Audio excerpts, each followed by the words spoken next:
Hi, Robbins. So, following on from yesterday's story, which was called Some Dogs Do, can you remember what Sid could do? That's right, he could fly. Well, today's story is similar to that, and it's called Giraffes Can't Dance. I love this story. I think some of you might have this one. Oh, it's Gerald. I wonder if Gerald is Geraldine's brother. Could be. Gerald was a tall giraffe whose neck was long and slim, but his knees were awfully bandy and his legs were rather thin. He was very good at standing still and munching shoots off trees, but when he tried to turn around, he buckled at the knees. Now every year in Africa they hold a jungle dance where every single animal turns up to skip and prance. And this year when the day arrived, poor Gerald felt so sad because when it came to dancing, he was really very bad. The warthogs started to waltz and the rhinos rock and rolled.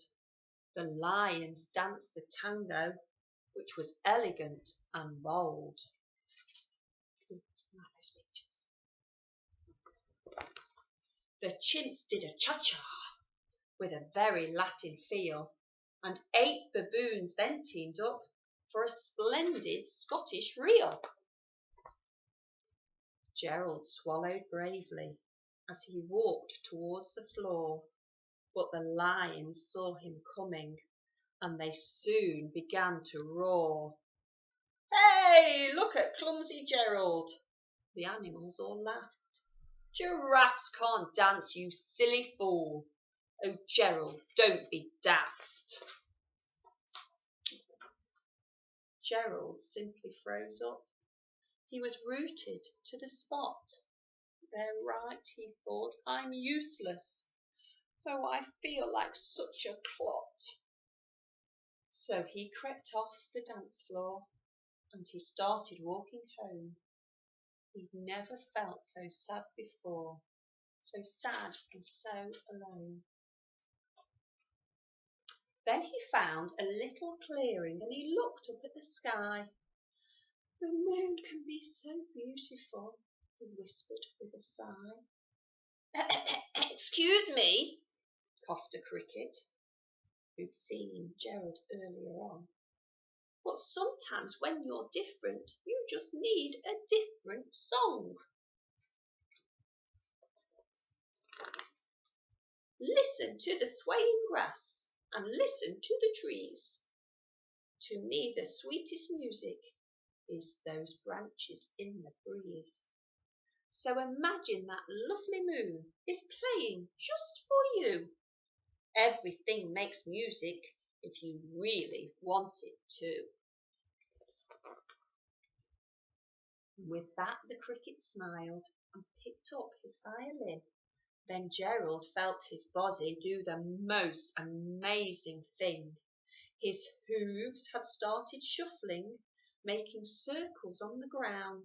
His neck was gently swaying and his tail was swishing round. He threw his arms out sideways and he swung them everywhere. Then he did a backward somersault and leapt up in the air. Gerald felt so wonderful. His mouth was open wide. I am dancing, yes, I'm dancing. I'm dancing, Gerald cried. Then one by one, each animal who'd been there at the dance arrived while Gerald boogied on and watched him quite entranced. They shouted, it's a miracle! We must be in a dream. Gerald's the best dancer that we've ever seen. How is it that you dance like that? Please, Gerald, tell us how. But Gerald simply twizzled round and finished with a bow.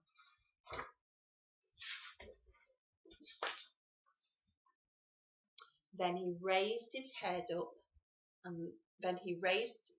and looked up at the moon and stars above.